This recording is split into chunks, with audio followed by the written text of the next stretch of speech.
이 과목 수질 분석 및 관리, 먹는 물 수질 기준 및 검사 등에 관한 규칙상 먹는 물 수질 기준, 심미적 영양물질에 관한 기준 항목 5가지만 쓰세요. 다 써볼게요. 한번.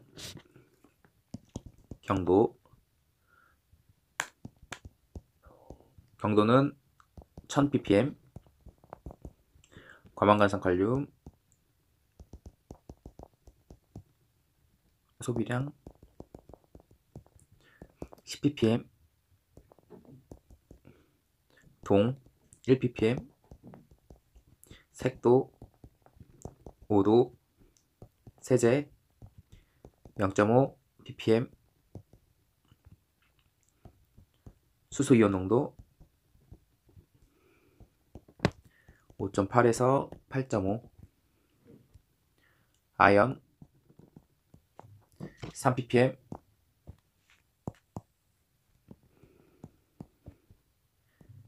염소이온 250 ppm, 철 0.3mg/L, 망간 0.3 ppm, 탁도 1 NTU, 황산이온 200 ppm, 알루미늄 0.2 mg/L. 경도가 1000, 과망간산 칼륨 소비량 10, 동 1, 색도 5도, 세제 0.5, 수소 이온 농도 pH 5.8에서 8.5, 아연 3, 염소 이온 250, 철 0.3, 망간 0.3, 탁도 1, NTU, 황산 이온 200, 알루미늄 0.2. 쉽게 배울 수 있는 건 경도, 그리고 동, 색도, 탁도, 아연, 염소, 철, 망간. 이렇게는 쉽게 외울 수 있겠네요. 눈에 많이 익으니까요. 2번 수도 법령상 처리된 물의 탁도 기준, 가로 안에 알맞은 숫자 용어 골라서 쓰세요. 매일 측정된 시료의 95% 5% 이상의 0.3 NTU, 만속여가를 하는 경우에는 0.5, 이건 급속여가이죠. 그러면 각각의 시료에 대한 측정값이 1 NTU 이하. 검사 주기는 4시간씩, 그러니까 하루에 6번. 검사 방법은 여과지와 정수지 사이에 여과지의 모든 유출수가 혼합된 지점입니다. 따라서 매월 측정된 시료의 총수에서 95% 이상이 0.3 NTU여야 하고 그 이하여야 하고, 완속여가 하는 경우엔 0.5. 각각 시료 하나를 할 때마다 그 시료 하나가 1 NTU 이하여야 합니다. 하루에 6번 하고 4시간 간격으로 6번 합니다. 그리고 여과지와 정수지 사이에 혼합된 모든 지점을 이제 채취하여 검사하는 겁니다. 다음은 고도 정수처리 3번. 고도 정수처리 공정에 사용되는 분말 활성탄 처리를 입상 활성탄 처리와 비교. 그 항목 처리 시설. 분말 활성탄은 이제 기존 시설을 사용하여 처리할 수 있다. 1번.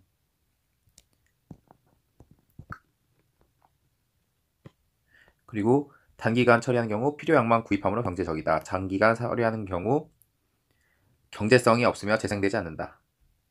3번. 미생물의 번식. 사용하고 버림으로 미생물 번식이 없다. 그리고 리을 폐기시에로. 탄분을 포함한 흑색 슬러지는 공해의 원인이다. 5번.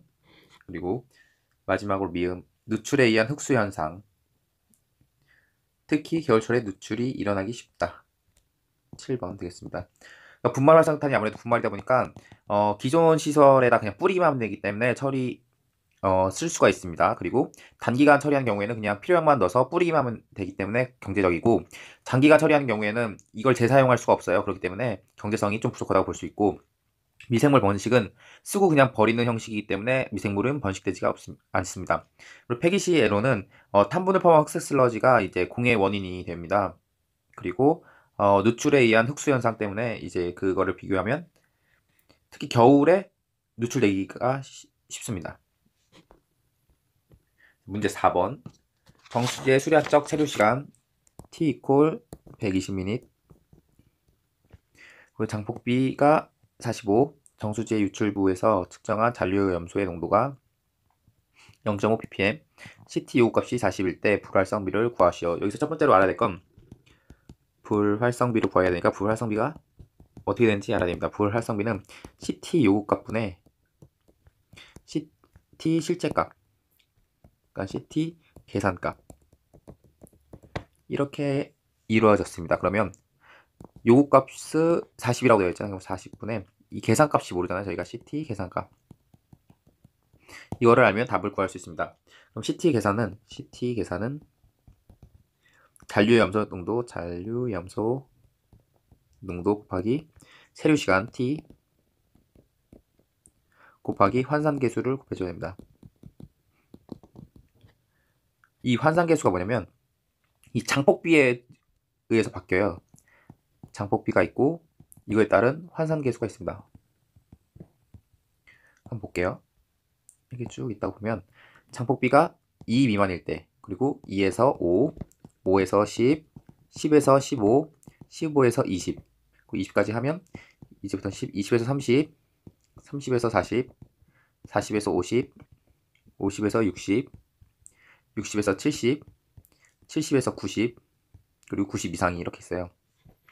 그럼 이때 환상계수는 0.1, 0.2, 0.3, 0.4, 0.5, 0.6, 0.65, 0.7, 0.75, 0.8, 0.85, 0.9 이렇게 됩니다. 근데 이때 장폭비가 45라고 했으니까 45가 여기에 속한 거, 환상계수는 0.7, 잔류염소 농도가 0.5 곱하기 체류시간 120min 곱하기 0.7을 하면 42가 나옵니다. 따라서 불활성비는 40분의 42, 1.05가 되겠습니다. 이 문제의 키포인트는 아마 이거였던 것 같아요. 장폭비에 대해서 환산계수를 알고 있느냐. 2일 때 0.1, 90일 때 0.9 이렇게만 알고 있으면 나머지 건 이렇게 쓰면서 기억할 수 있을 것 같습니다. 문제 5번. 정수처리 시설에서 전 염소, 중간 염소 처리의 목적을 5가지만 적으시오. 과정을 한번 볼까요? 맨 처음에 침사지를 거쳐서 이제 흡수정으로 오죠.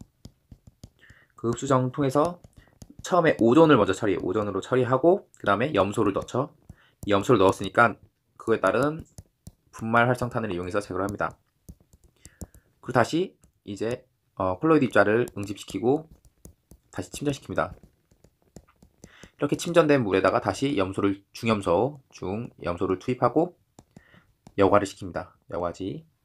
이 여과된 물을 다시 후오존 처리를 하고, 그리고 입상 활성탄을 이용하여 이제 처리를 하고 정수지, 배수지로 이동을 합니다. 그럼 우리가 여기서 오존 처리 후에 전 염소 처리를 왜 하는지와 그리고 중간 염소 처리를 왜 하는지에 대해서 그 5가지만 적으면 되겠습니다. 이 염소가 살균력이 있으니까 살균에 관련된 것들을 쓰면 돼요. 세균을 제거할 수가 있겠죠? 세균 제거. 그리고 뭐 잡다한 미생물 같은 거. 미생물 제거. 그리고 이 산화력이 있으니까 철이나 망간 같은 거 있잖아요. 철, 망간 이런 것들을 제거를 하는데 이게 왜 제거해야 되냐면 이제 후염소 처리할 때 후염소 처리 시 탁도 또는 색도를 증가시켜요. 그렇기 때문에 그 전에 먼저 해서 넣어서 불용성 산화물질로 바꿔요. 불용성 산화물질. 지금 여기 보면 전 염소 만약에 할 경우 응집제를 통해서 불용성 산화물질을 만들어 놓으면 응집제를 통해서 가라앉겠죠. 그리고 또 남은 거에 중염소를 하면 불용성 산화물질로 바뀌고 나서 여과지에서 걸러지겠죠. 그렇기 때문에 해야 됩니다. 그리고 아모니아성 질소, 그리고 유기물들이 산화 처리됩니다. 뭐 다 비슷한 말이에요. 유기물이 있잖아요. 여기에 이 미생물, 세균들 다 뭐 어찌 보면 유기물로 볼 수가 있겠죠. 그리고 맛과 냄새를 제거합니다. 뭐 염소 냄새가 있긴 한데 이거 염소 처리를 안 하면 더욱더 그 심한 냄새와 맛이 나기 때문에 제거한다고 볼 수 있습니다. 문제 6번 먹는 물 수질 공정 기준. 다음 미생물 시험 방법 사용할 수 있는 항목 볼게요. 평판 집락법 한 가지가 저온성 일반 세균 저온성 일반 세균에는 평판 집락법을 가능하고요. 그리고 막여과법은 총 대장균군, 살모넬라, 시겔라, 대장균군 이렇게 네 가지. 총 대장균군, 대장균군, 살모넬라, 시겔라, 살모넬라. 그리고 시험관법을 통한 네 가지. 총 대장균군,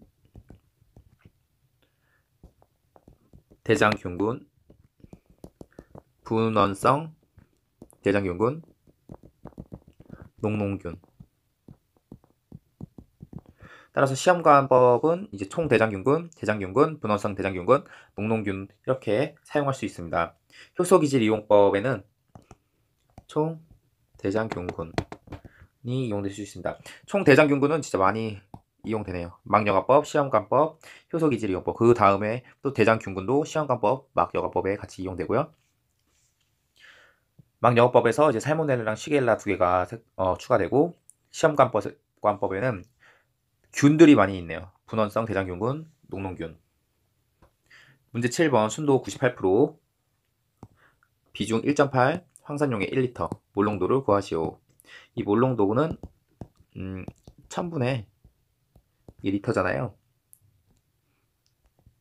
이 부피 그리고 그 분자량분의 질량 이렇게 볼 수 있습니다. 근데 황산용액 1리터라고 했으니까 우선 1리터를 적습니다. 1리터. 그리고 분자량 98이죠. 그럼 이 W를 알아야 돼요. 이 W가 1리터에 대한 비중이 1.8이래요. 그러면 1리터의 물은 1kg잖아요. 그러니까 이거는 1.8kg이 무게가 되겠습니다. 근데 순도가 98%예요. 순도 98%. 따라서 이 황산에 들어있는 거는 1.8 곱하기 0.98을 하면 1.764kg의 100% 황산이 존재합니다. 이 100% 황산을 대입을 하면 1.76498 1리터 하면 18몰 퍼 리터 몰농도가 나옵니다. 문제 8번 염소 소독 공정에서 수중에 암모니아 화합물이 존재 시 수중에 암모니아 화합물이 존재합니다. 생성되는 결합 잔류 염소에 대한 기술. 염소와 암모니아와 단계적으로 반응하는 식 3가지. 그러니까 염소와 암모니아가 만나는 3가지. 이때 발생되는 클로라민 각각의 명칭을 쓰면 됩니다. 우선 클로라민 명칭이 모노 클로라민, 그리고 디 클로라민, 이제 트리 클로라민이 있어요. 이 모노 뜻이 뭐냐면 한 개란 뜻이고 D는 2개란 뜻이고 트리는 3개입니다. 그러면 반응식은 우선 산성일 때 좀 이게 산화력이 세잖아요. HOCl이 이게 이제 암모니아성과 붙습니다. 이렇게 붙어 있는 것들하고 만나게 되면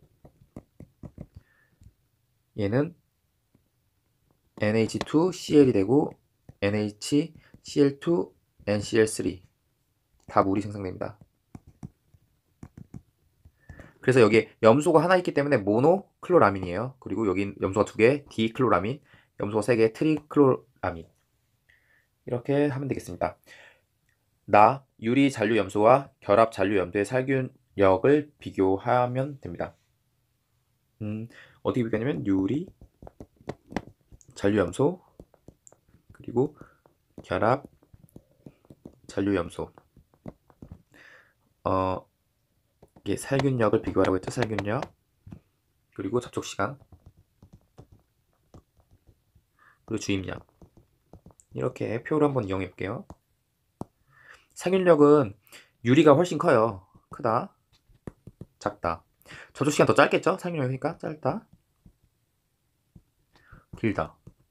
주입량은 적겠죠? 세니까 적다, 크다. 이렇게 작성하면 되겠습니다. 이제 9번 막 여가 방식 중 십자 흐름 여가 방식에 따라서 다음 십자 흐름 여가 방식은 뭐냐면 막 공급수를 막면에 따라 이렇게 보낼 때 수평 방향으로 흘리는 여가 방식입니다.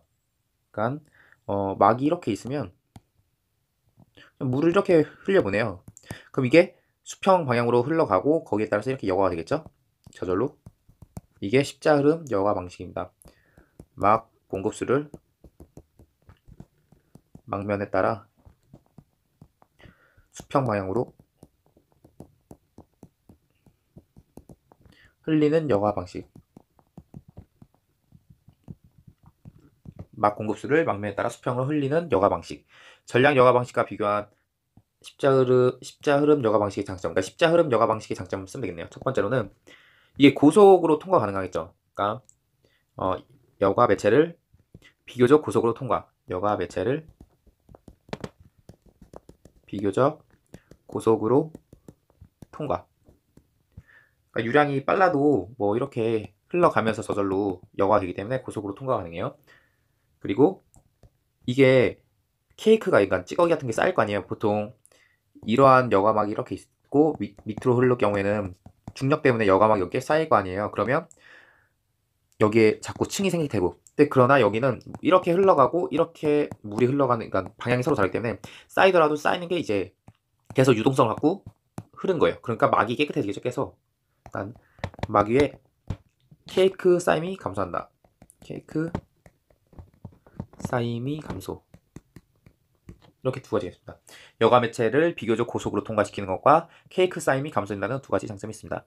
그럼 전량 여가 방식과 비교한 십자 흐름 여가 방식의 단점은 무엇이냐면 비교적 고속으로 통과를 하지만 그만큼 여가 안 된 물이 흘러간다는 의미도 될 수 있으니까 에너지 효율이 좋지 않겠죠? 에너지 효율이 좋지 않음. 그리고 두 번째로는 이걸 순환을 계속 시켜줘야 되잖아요. 그러니까 순환 펌프 등 유지 관리가 필요합니다.